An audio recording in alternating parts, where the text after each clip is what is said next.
the last year that Eli was there, I felt as though we didn't even belong there. I mean that honestly. I felt like we didn't even belong. Nobody would talk to him. It was like we just weren't there. And even when we would go to the games, I just felt like, everything had changed.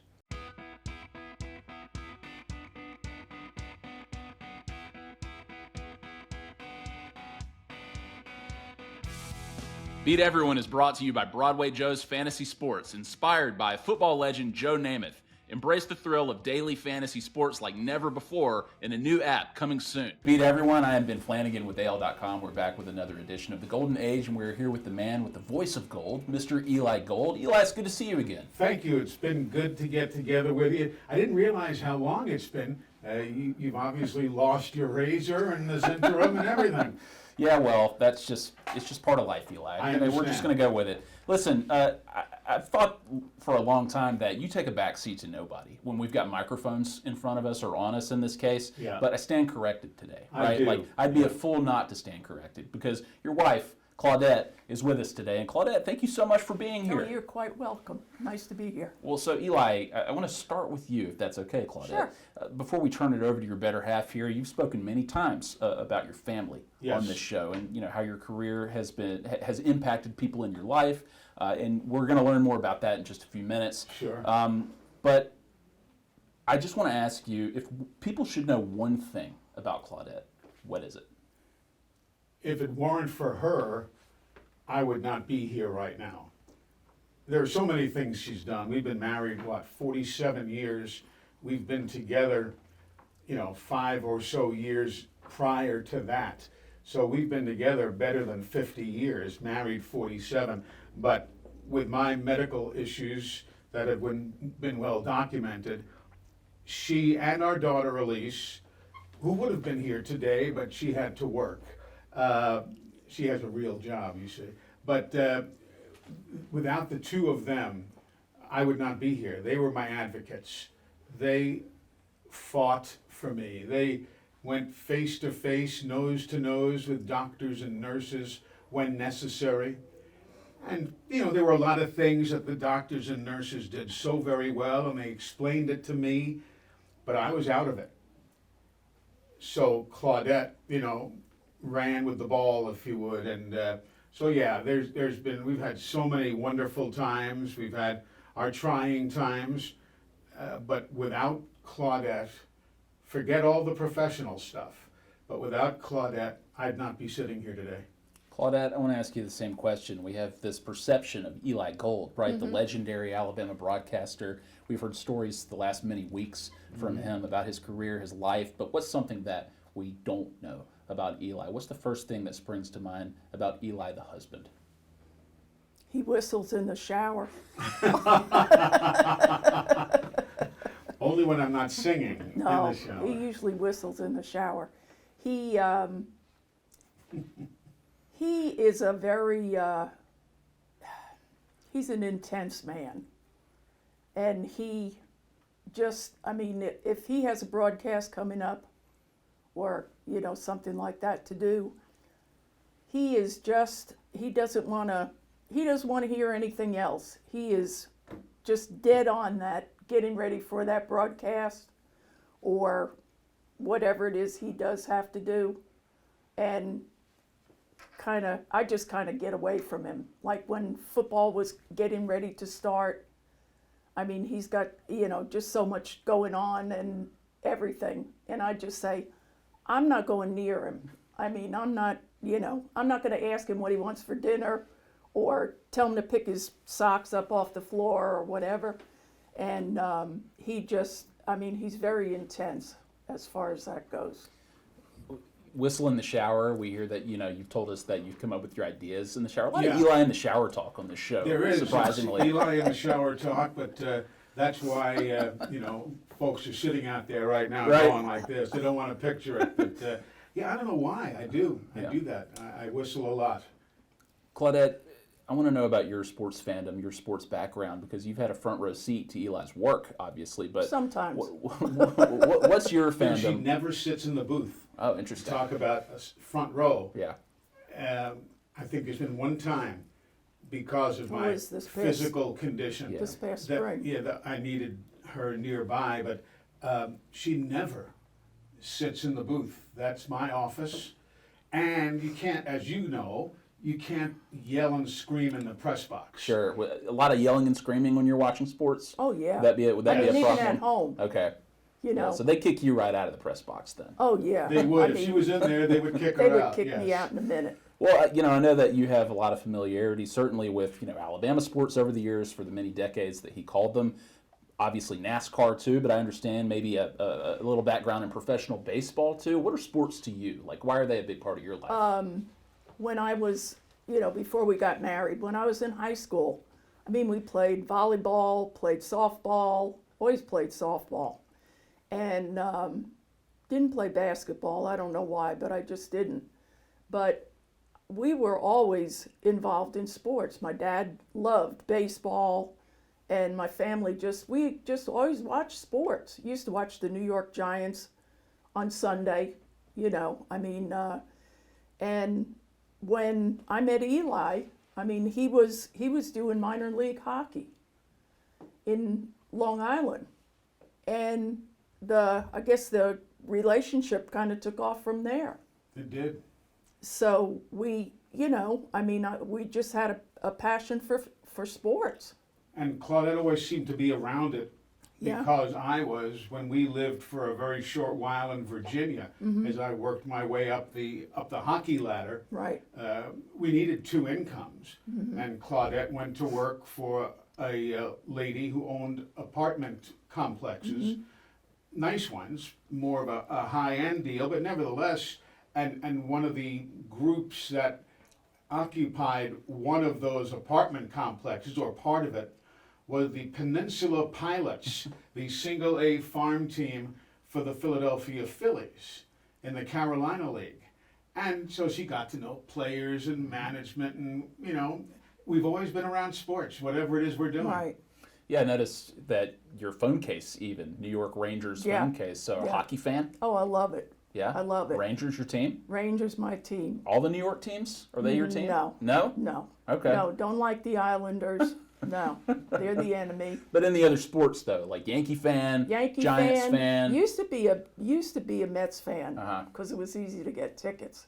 Okay. But no, I think over the years and being married to Eli, because he was a Yankee fan, I used to hear it all the time from him. Your Mets suck and all this kind of stuff, and I'd say, all right, They did. I've graduated. I'm a Yankee fan now. Yeah, this would make for some interesting dinners and car rides, I'm sure. Oh, A little yeah. Trash talk between the two of you. Somewhat, just lighthearted trash talk, but it's a lot of fun, and and Claudette fits in so easily. I mean, I know a lot of people. I've met a lot of folks. Heck, I just got a text the other day from Dave Sims, the new voice of the New York Yankees, who was selected to replace John Sterling. And I've known Dave for years, and so we were talking about that last night because I got it during the weekend when I was up at Jacksonville, and it's just we always talk sports, we really do. So, out of all the sporting events and games, everything that Eli has called throughout the years, what do you enjoy the most? Like when you do either have that front row seat, or at least from a lifestyle standpoint, being by his side and going to the games, what games do you enjoy the most? Everybody thinks about Alabama football, and maybe it was Alabama football, but what is it that you've enjoyed? Oh, I've enjoyed Alabama football very much. I mean, that was part of our lives for 36 years, and I mean, we saw so many coaches come and go, the highs, the lows, the real lows, and we just, I mean, I enjoyed that.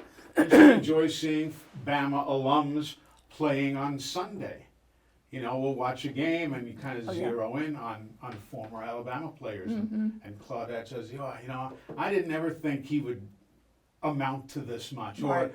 we knew he would, she's got a fairly critical eye. So it's been interesting to see her, take those relationships and carry them through her life. a lot to keep an eye on too at the next level with Alabama. Oh, Now, gosh, from yeah. the Saban Yeah. era, but you mentioned like the coaches, right? Like all the coaches that we've talked about on past episodes. Like anybody stand out in particular where you like enjoyed that era more than the other? They were like the most interesting person to interact with throughout the years. Probably the one that we most probably spent time with was Coach Stallings. Coach Stallings and probably Mike Shula. And Coach Stallings and his family it was like they adopted us. If we were on the road and, playing maybe in a bowl game or something like that, they'd invite us into their hotel. If they had a suite at the game, they'd invite us to the suite. And our daughter was just, a few years old then. And Coach Stallings used to pick her up, give her a hug, and that kind of stuff. And we still have not as close, but we keep track of how he is and what's going on with him. I was going to say, Gene Stallings is just still such a beloved figure in Yes, Tuscaloosa, and absolutely. really throughout college football, right? He's everybody's grandfather. Really, he's really so is. nice. But yes, the man he is a gentleman. He's a gentleman. He's had all sorts of experiences from the college game to the NFL, obviously, with his time with the Cowboys and the Cardinals and what have you. But just the nicest man. And as we mentioned on a previous episode, if you didn't learn about love from Gene Stallings, watching him interact with John Mark, his son, if you didn't learn from that, you're dead. It's you had to learn, and you just sit there and shake your head at the love that went between those two gentlemen. Yeah, it was more than football, I think. People saw the person that he is, right? Like he loves his family, he loves kids, right? And you mentioned him being such a nice person. You mentioned Mike Shula, right? And I think that that's something that they share, right? Like everybody remembers Mike Shula, Right. if not the games that he coached and the outcomes, they remember him for being a nice guy. There was he was Recruiting. over at Vestavia one day when our daughter was in, I don't know, 6th grade, something like that, 7th grade. And she walked around the corner and there he was. And she was with a group of girls and he gave her the biggest hug. It was like, and they were all looking at him because he was not, He was easy on the eyes. Go very ahead. easy on the eyes, yeah. But had a real, real nice personality and everything. And she said, oh, the girls were so jealous. He just talked to her and everything. And hugged on her and picked her the whole bit. You never lose that quarterback aura, I guess. No. Mike Shula. But he was really nice. And even people like Mike Dubose and his wife Polly. Polly and I are friends on Facebook after all these years. We don't talk all the time, but she had a page in there about baking cakes and all this kind of stuff. And I said, gee, if I were close by, I'd be over at your house. Yeah. So, you keep in touch with those people. Yeah, absolutely. And they mean a lot to us. They really do. A lot of folks have just come and gone through in the program throughout the years, Yeah. and people have what they remember about them. But y'all actually have distinct personal interactions Sure. with these folks. I miss some of our friends so much that we used to see every week, and I just some of them I've stayed in touch with. Some of them call me. Other ones, it's like you're gone, so your friendship is gone, Right. which Too is bad. kind of stinky, but. Well, several episodes ago, Eli talked about how working on the road for so many years affected him and his roles as husband and father sometimes, right?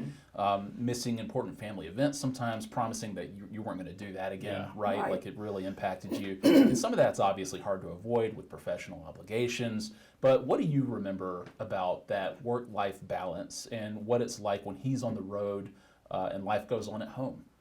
We, especially when our daughter was young, we had dance recitals, that was the main thing. And Eli would be out in California or something, and Sunday afternoon, the dance recital would be going on. And he'd say to me, make sure you record this stuff. and I'm trying to record stuff, and I'm checking my camera and everything, and the lens cap is on it. And just stuff like that, Yeah. you know, and it was tough at times because, you know, I'd take her to school, then pick her up, then we go to dance, then we go to church on Wednesday nights, and I found an old calendar I was looking at, and I thought to myself, how did I do that? How did I do all But that you did stuff? a great job, and I I've mean- said that so many times, and I've thanked her. I said, you, even to this day, something happened just a week or two ago, and I said, man, you raised our daughter beautifully. Well, And she did, because I was gone so much. I was gone so much. Did you feel that with Eli though? Like, I mean, again, he told us that that's something, again, that really affected him personally. Is that something you felt from him at home? oh yeah, definitely, definitely.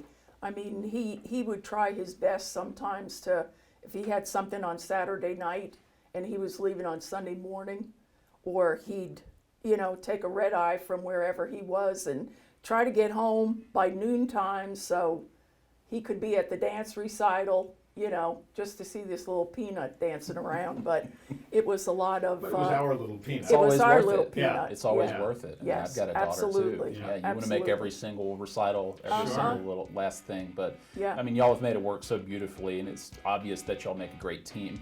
And we're going to take a quick break. Back with the Golds here on the Golden Age edition of Beat Everyone. Stick with us. All right, we're back here on the Golden Age on Beat Everyone. We're here with the Golds, Claudette Gold, Eli Gold. And Claudette, I want to ask you, when did you start to realize that Eli had become a bit of a fixture at Alabama? I mean, he's obviously a legend in the state and to so many of the fans beyond these borders, right? Like all over the country, all over the world in so many cases. And his voice has been heard for so many decades. When did that become apparent that Eli was having an impact in this role? I think it was probably back when he started to do NASCAR, which was, I mean, a long time ago. 1975. Yeah, yeah, and that was before we got married.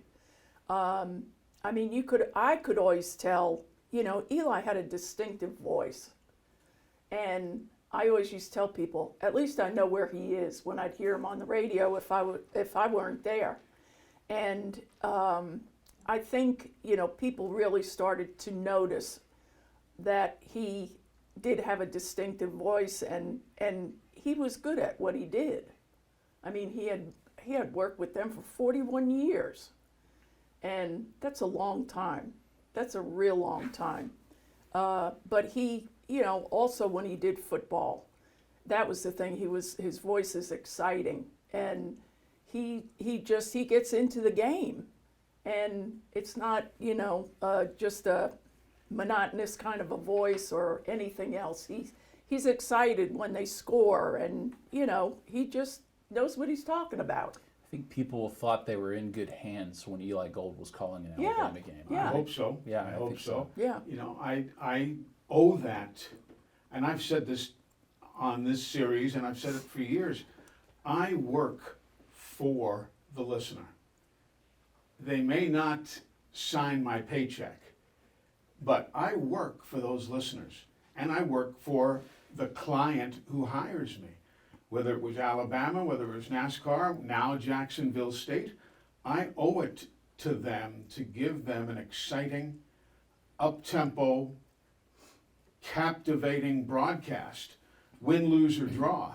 And that's what I work on, because you know, those listeners, they are my bosses. That's who I work for. It's got to be pretty cool too. Like, I think something you notice when you're in a stadium, when they started selling or handing out those ear radios, Yeah. right, where you could listen to the radio broadcast while you watch the game. That's got to be pretty cool. And I don't know if that distracts you as you're calling it, thinking like all 100,000 people, not everybody has one Right. on, but so many of them do. They're listening to me right now Yeah. while they're watching the game, and they want the experience enhanced. You know, it was nice. It was wonderful. I didn't think about it. I don't think about that when I was doing a broadcast. I was doing the broadcast. It didn't matter who was listening, where they were listening. But, you know, you wanted to do things correctly. You didn't want to make a mistake. You didn't want to become the punchline of some joke the next week. So, but to say that I was cognizant of everybody sitting there listening, that'd probably be incorrect. I just did the broadcast. To do your job, you got to be in the moment. Like, you can't Yeah. be distracted, No. right? Because you got to tell them what you're seeing. Yeah, exactly. Yeah. And and I really broadcast with the person who was not there in mind. The people who were there could see it, and maybe I augmented their experience or what have you. But when I'm describing the uniforms and, the lights just came on and the clouds are moving in, it smells some popcorn or whatever, the people there know that.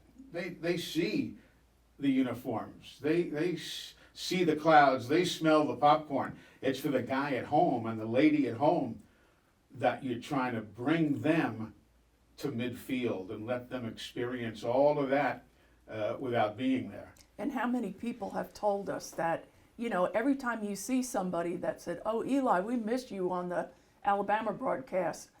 I used to turn the TV down and I'd listen Yep. to you. I mean, just about everybody you speak to, they would say, "I listen to Eli on the radio." I turned the TV down and listened to him.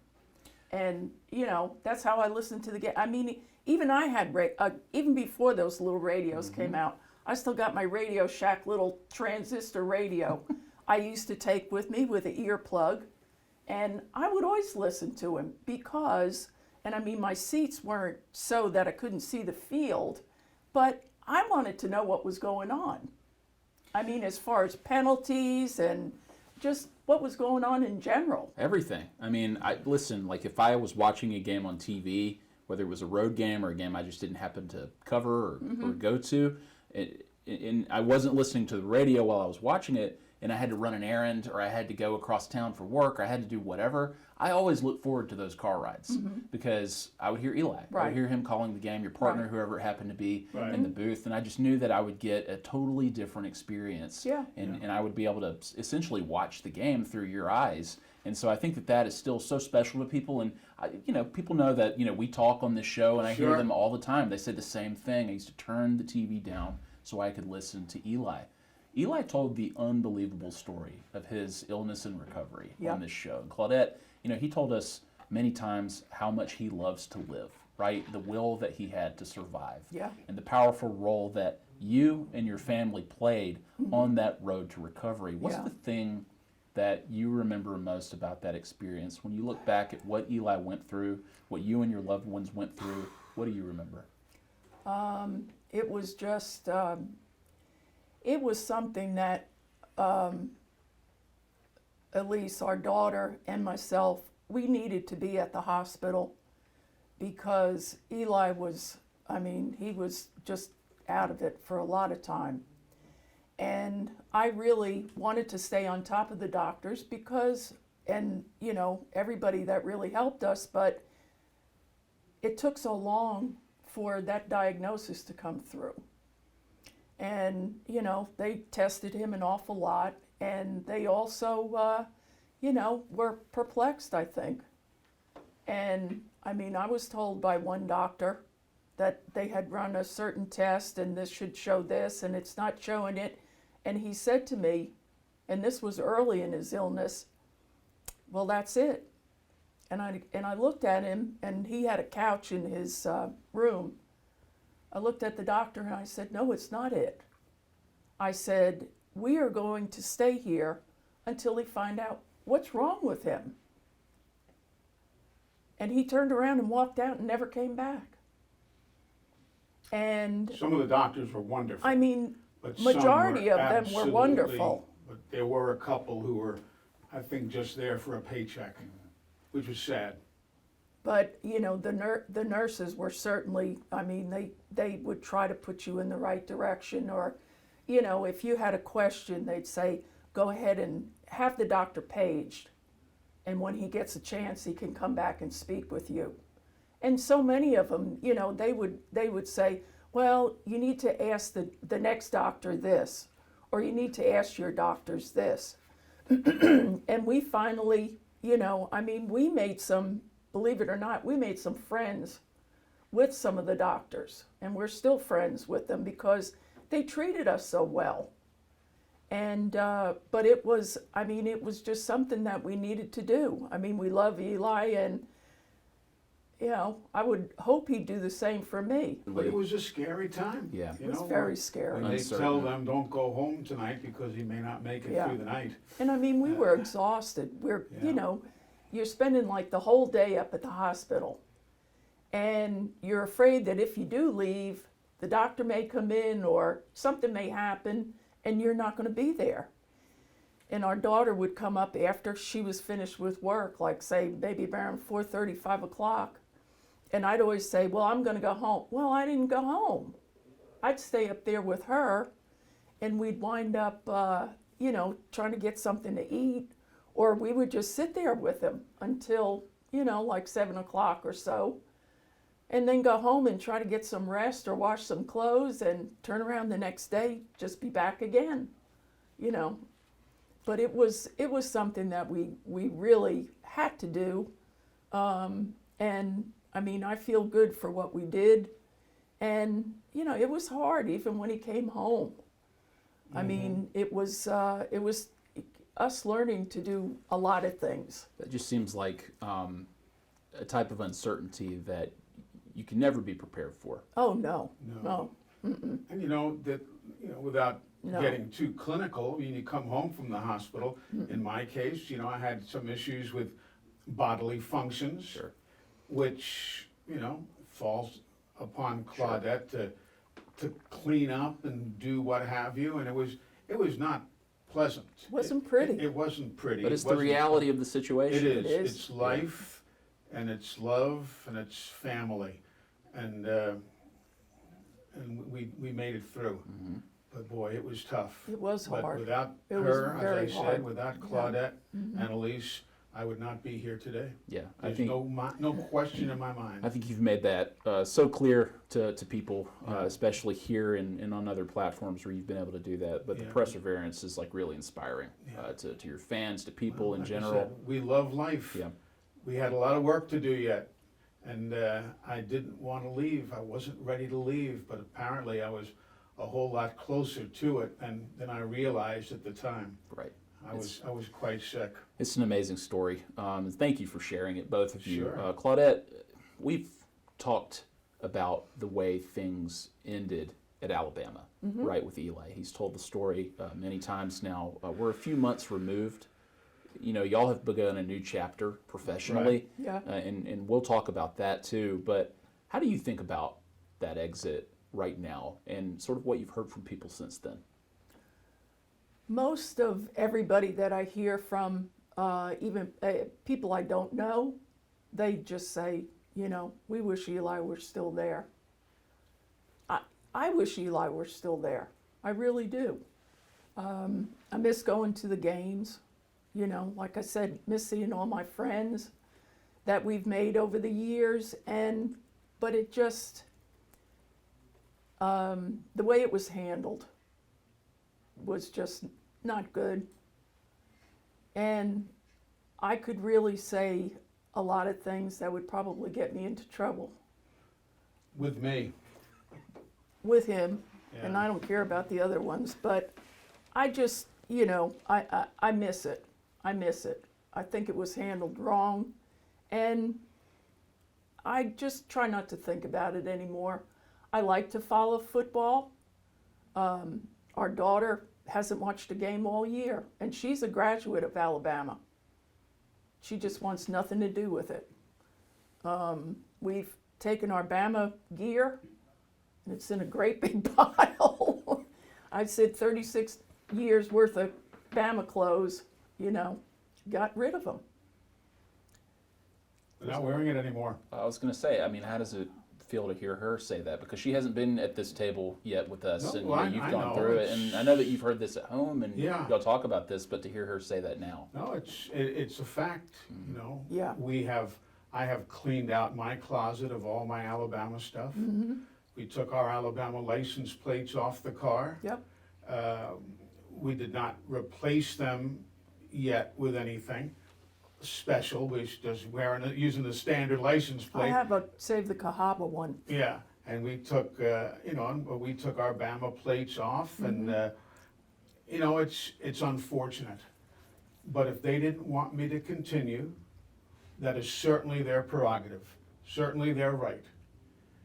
But I don't have to walk around wearing Bama gear anymore. It'll never change, as I've said time and again. I will never lose the memories. I will never lose the friendships. Those are forever. Those are forever. The relationship with the Bama fans, those are forever. But I don't need to walk around wearing Bama gear or celebrating the team. They didn't want me. I've moved on, and thank God Jacksonville State did want me, and they took us in as a member of their family, and we're having a wonderful time. And the Gamecocks are in first place in Conference USA and playing good ball. The basketball team is playing well. I've had fun doing the baseball and the volleyball, so we're happy in that regard. But no, times have changed. That's the way it is. Yeah, I mean, whether you take off a license plate or, you don't wear the clothes, I mean, like you said, it's all up here, right? And plenty of people still come by and say, Eli, roll tide. They will. And I'll say roll tide. Sure. I'm not going to denigrate the school or anybody. I'm not going to do that.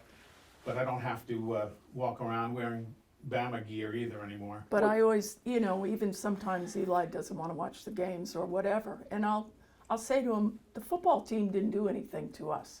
Right. I say that to our daughter, and she said, I don't care. I don't care. I just don't want to watch it. Don't care about it. I have not And- watched or listened. Well, I shouldn't say that. I have watched watched I've games, watched yeah. some of the games at times. We don't listen to them. Haven't listened to a single No. call on radio. No, Right. not at all. Nope. Yeah. And there's probably 2 or 3 people maybe 4, that come to mind, but they're not even worth thinking about. No, They're, not even going to say a word about them. No, they're just not worth it. And if they wanted it that way, that's fine. But And it was their prerogative. sure it is. They had the right to make a change. Right. I didn't agree, didn't like it, but that was their right to do. But what goes around comes around. I mean, that's the way I look at it. So Well, certainly, and we do see the shirt you're wearing now, Yeah. right? And you have a team, and you're having an exciting season right now, Sure. like you said, undefeated in conference play. Claudette, Eli started this new chapter, so have you, Yep. obviously. Yep. And it's different than the routine of nearly 40 years that y'all had, but Right. what has changed, and what are you enjoying about this new normal for the Golds? it's, I mean, we've been so accepted by the Jacksonville State folks. They are their logo says the friendliest campus in the South. Right. Well, I'll be darned if that isn't exactly the truth. It is true. It is true. Everybody is so They friendly. have been so wonderful. The athletic director has just taken us under his wing, and he's been so good to us. Yeah. I've known Greg Seitz for 30 years. And, going back when he used to work in the press room at Talladega, Wow. let alone being the sports information director at Jacksonville back in the day. So I've known him forever. But, he rescued me off the junk heap, if you will, when I was sitting there without a job for those 2 hours. And he hired me literally 2 hours after Bama cut me loose. But everybody is so nice. We have members of the Board of Trustees. I mean, you'll see them, and they'll come up, how you doing, girl? That kind of stuff. It's a different approach. I mean, I don't think I couldn't even name a trustee at Alabama. Yeah. And I mean, these people, even over the weekend, I saw the president of the Board of Trustees, Yeah, the chairman. the chairman, Chairman of the board. and he came right up to me. How you doing? I said, I'm fine. And, we talked for a while, introduced him to Elise, introduced him to our friends, and we were standing near the athletic facility on the field. And he said, you guys want to come in? And I said, no, I don't think so. Yeah. But, I mean, never. Never have we received anything like that at Alabama. Never. It just seems like they've made you feel at home. They have. And We're they part have. of the family. Well, is that something, as y'all made that transition, that you think you needed? Yes. It's wonderful. Yes. It is. I mean, We that, had become, there had been I guess it just felt like an estrangement or what have we you were a number. down the stretch. And The last year that Eli was there, I felt as though we didn't even belong there. I mean that honestly. I felt like we didn't even belong. Nobody would talk to him. It was like we just weren't there. And even when we would go to the games, I just felt like, I mean, everything had changed. And I mean, he wasn't even, it wasn't even a question if he was going to be there or not. Right.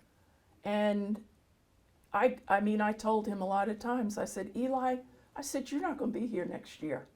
I kept telling him that. And he said, nah, everything is okay. And I said, I said, I can just tell. Thursday nights when they do the coaches show, I mean, it was like nobody would speak to him from administration. And it was just like we didn't belong. And it was, I mean, as much as we love it, we still, I mean, you just feel like you were just cast aside. Nobody cared. Well, it just seems like night and day now. it's It is. unbelievable. Yeah. It's totally It is different. totally different.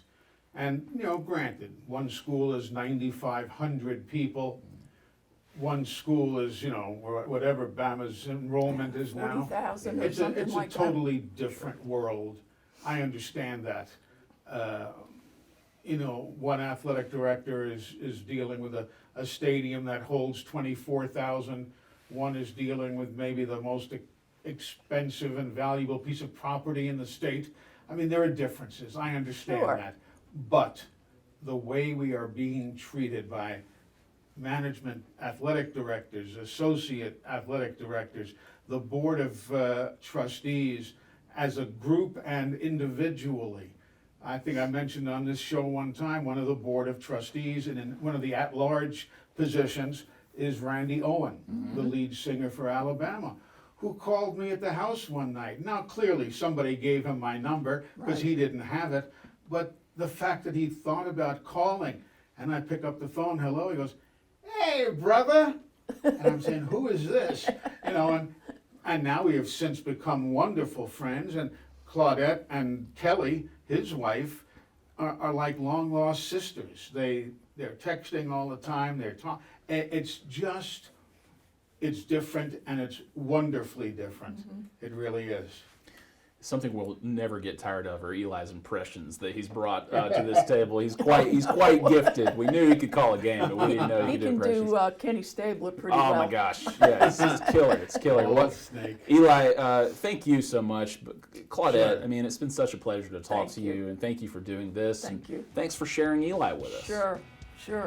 At least I get to spend a little bit of time with him. Yes, you do.